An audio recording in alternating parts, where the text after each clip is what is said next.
Você já pensou que a ansiedade ela pode ser tanto a sua pior inimiga quanto uma grande aliada na sua vida? Eu sei que a gente fala muito sobre a ansiedade como se ela fosse um problema, mas e se eu te disser que sem ela você não sobreviveria e nós nem estaríamos aqui para contar a história? A grande questão não é ter ansiedade ou não, você vai ter ela até o fim da sua vida. Mas sim, o problema é a forma como nós lidamos com ela quando nós estamos sentindo. Hoje eu vou te explicar por que a ansiedade, além dela ser necessária, ela é muito bem-vinda na nossa vida.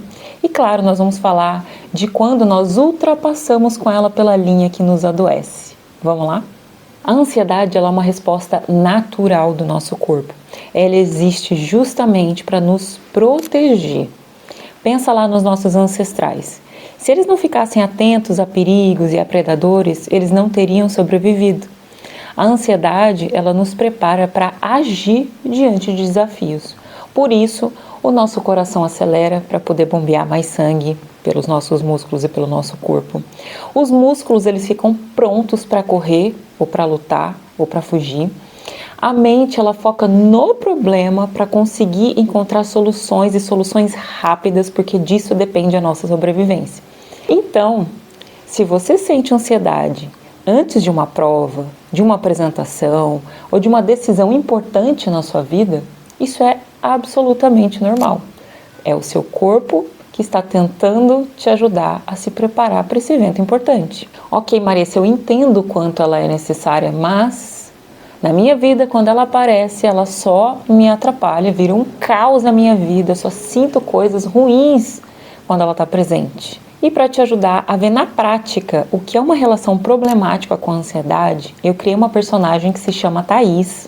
Eu peguei fragmentos de muitos anos de consultório tratando a ansiedade, um pouco da minha história pessoal também com ansiedade, e eu fiz essa mistura toda e criei a história da Thaís aqui para vocês. Eu quero que você veja se você se identifica com essa pessoinha e se você lida com a ansiedade de forma parecida com ela, e me conte nos comentários depois de você ouvir a história dela. Vamos lá? Bom, a Thaís, ela tem 32 anos e desde a adolescência ela sente que ela precisa sempre estar no controle das situações. E isso faz ela ser sempre muito preocupada com o que pode dar errado na vida dela, no que pode falhar e principalmente no que vão pensar a respeito dela. No começo ela achava que era só uma fase, que um dia essa ansiedade ela ia passar. Mas os anos foram mostrando que não, que na verdade ela apenas desenvolvia formas de fugir dessa ansiedade. E o problema de usar essas estratégias para fugir é que quando ela usava parecia que elas estavam ajudando ali naquele momento, mas na verdade essas estratégias elas só pioravam a situação. E quais são as estratégias que ela usava para poder fugir da ansiedade? Bom, no trabalho dela, ela recebeu um e-mail avisando que ela precisaria fazer uma apresentação de um relatório na reunião da próxima sexta-feira. O estômago dela na hora deu uma revirada e um pensamento passou na cabeça dela. E se eu errar na apresentação? E se eu gaguejar e todo mundo perceber? Então ela se viu ali na situação de que a única maneira de evitar aquele desconforto era tentar escapar dessa situação.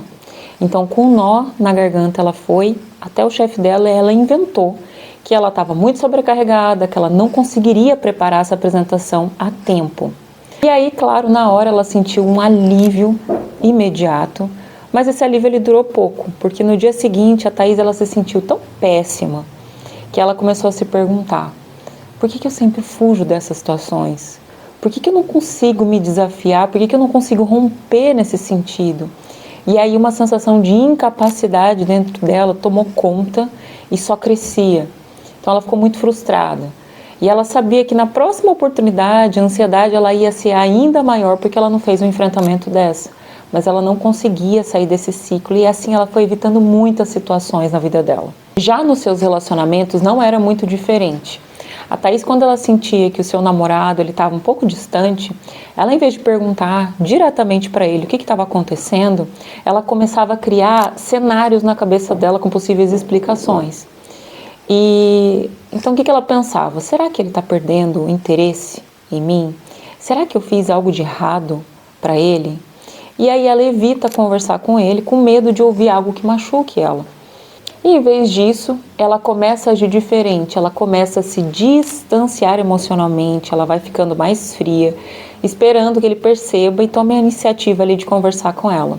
No fundo, o que a Thaís busca aqui, ela está querendo se sentir amada, se sentir segura, mas tudo que ela conseguia com essa atitude de evitação era aumentar ainda mais a distância entre os dois. E ainda aí no âmbito da evitação, que é algo muito característico de quem é ansioso, a Thaís ela costumava procrastinar muitas atividades e decisões importantes da vida dela, como por exemplo, a Thaís ela sempre soube que se exercitar ia ajudar muito na ansiedade, no bem-estar. E ela já tinha tentado, mas ela nunca conseguia manter o ritmo dos exercícios, um hábito, uma constância.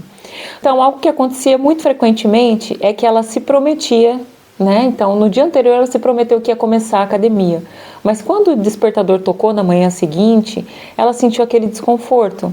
Então, levantar, trocar de roupa, sair para se exercitar, parecia para ela um esforço assim enorme. E aí ela decide, enquanto ela está lá na cama, o despertador tocando, que mais um dia ela não vai. Mas ela faz aquela promessa de que amanhã ela vai tentar novamente ir. Mas o amanhã dela nunca chegava, ela já estava nesse ciclo há muito tempo. E quanto mais ela adiava, mais ela se sentia frustrada com ela mesma. E no fim do dia, o desânimo se transformava em uma autocrítica bem severa. E ela começava a se questionar, por que eu sou assim? Por que todo mundo consegue manter uma rotina saudável menos eu? O que tem de errado comigo? O que acontece comigo? E essas emoções deixavam ela muito para baixo. Agora, no âmbito de compensar as emoções, para rechear toda essa história, no sábado à noite a Thaís estava sozinha em casa. Ela pegou o celular, rolou o feed ali do Instagram, viu fotos dos amigos saindo, de jantares bonitos, de pessoas se divertindo, sorrindo. Ela sentiu um aperto no peito e pensou, eu deveria estar fazendo algo produtivo, eu deveria estar saindo também, eu deveria estar me divertindo. Ela começou a se comparar ali com aquele pessoal. E para afastar aquela sensação ruim que ela estava sentindo, ela pediu uma comida que ela estava com muito desejo por delivery. E ela escolheu a sobremesa assim, mais exagerada do cardápio. Quando o pedido ele chegou, ela colocou uma série lá, qualquer, divertida, e ela comeu sem nem perceber o que ela estava fazendo. No momento, ela sentiu um conforto ali, um quentinho no coração, como se a comida ela preenchesse aquele vazio que ela estava sentindo. Mas quando o prato ele ficou vazio, veio a culpa. Por que eu fiz isso de novo? No dia seguinte, ela acordou inchada, com uma sensação de peso no corpo e um gosto amargo daquela noite anterior. Mas ela sabia que na próxima vez que a ansiedade aparecesse, ela ia fazer a mesma coisa, porque é como ela lida com a ansiedade há anos. Gente, um adendo aqui, por falar em descontar a ansiedade na comida. Você que está vendo esse vídeo, tem problema com isso? Se sim, comenta aqui embaixo nos comentários, eu tenho. Isso vai me sinalizar se eu devo ou não trazer um vídeo sobre esse conteúdo para tentar ajudar vocês de alguma forma nesse sentido. Tem muita coisa legal para a gente falar sobre esse assunto. E agora, continuando aqui com a nossa história da Thaís, durante o dia ela se cobrava por absolutamente tudo. Mas em vez dela enfrentar as pendências que ela tinha, ela se afundava nas redes sociais em qualquer momento ali que ela tinha. Então ela pegava o celular para descansar um pouquinho a mente dela. E quando ela via, já tinha passado assim 2 horas. Ela tinha visto vídeos, lido comentários aleatórios, se comparado com a vida de vários desconhecidos. No momento, aquela zapeada ali no celular era uma fuga da realidade. Mas quando finalmente ela largava o celular, a lista de coisas que ela precisava fazer ainda estava lá e só aumentou, né? Só que agora o tempo ele já tinha passado e a ansiedade ela era ainda maior, obviamente. Ela também tinha uma questão que quando finalmente ela conseguia ter um dia produtivo, outro problema surgia na mente dela. Nada nunca estava bom o suficiente. Se ela tinha que escrever um relatório, ela revisava 1000 vezes aquele mesmo relatório. Ela refazia partes que já estavam certas e ela passava horas tentando deixar ele absolutamente perfeito. Quando ela precisava se encontrar com a família, ela ensaiava mentalmente cada resposta para evitar qualquer crítica. E isso a deixava assim exausta. Ela sentia que ela nunca podia simplesmente ser ela mesma. Ela estava sempre tentando controlar tudo, sempre atenta para não errar, para não decepcionar, e ainda assim ela estava sempre frustrada com ela mesma e com a sensação de não ser boa o suficiente. E quando ela terminava o dia, finalmente ia descansar, ela ia dormir, o sono dela era leve, cheio de interrupções. Sabe aquele sono agitado? Quando finalmente ela deitava, a mente dela se enchia de pensamentos sobre o dia seguinte, sobre o que ela tinha feito neste dia, ou o que ela tinha principalmente deixado de fazer. E a única forma de continuar produtiva no dia seguinte era tomar café. Então, o dia inteiro, muito café. Mas quando a noite chegava, o café ainda estava aqui, ó, correndo nas veias. E o sono, obviamente, ele não vinha. Então, ela escolhia tomar um vinho para conseguir relaxar e dormir. O problema era que isso se tornava um ciclo vicioso. Café para acordar, vinho para dormir, no dia seguinte tudo começava de novo. Ela nunca descansava de verdade, nunca sentia que estava 100% presente na própria vida dela. E assim, gente, a Thaís passou anos achando que essas estratégias ajudavam.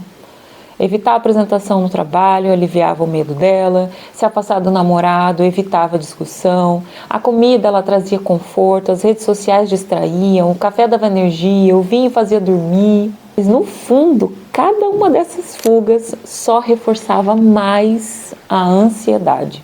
E por quê? Porque ela nunca lidava com o problema real. Ela apenas encontrava assim atalho que a faziam sentir pior depois. E se houvesse um outro caminho para a Thaís? Se em vez dela fugir da ansiedade, ela aprendesse a escutá-la? E se ela percebesse que a ansiedade está ali não para destruí-la, mas para ensiná-la a enfrentar o que mais a assusta? E ao invés dela evitar desafios, ela encarasse esses desafios exercendo a autocompaixão, se auto-incentivando a encarar esses desafios? E se no lugar da comida, do celular, do café, ela aprendesse a respirar fundo, a nomear as emoções e a acolher? E se em vez dela tentar ser perfeita o tempo todo, ela aceitasse que errar faz parte do processo e que está tudo bem, isso não diminui ela como pessoa? Gente, a ansiedade, ela sempre vai existir. Seria um crime destruí-la na nossa vida. Colocaria a nossa vida de verdade em risco. Mas a forma como nós lidamos com ela pode mudar tudo. A ansiedade, ela sempre vai carregar uma mensagem, assim como todas as nossas emoções. E a ansiedade carrega uma mensagem que geralmente é: eu estou aqui para te ajudar a se preparar. Então entenda, o seu problema não é a ansiedade. O problema é que talvez você ainda não tenha aprendido a escutá-la e não tenha criado repertórios de enfrentamento de medos e desconforto. Mas eu tô aqui para te ajudar. Um grande abraço e até o próximo vídeo.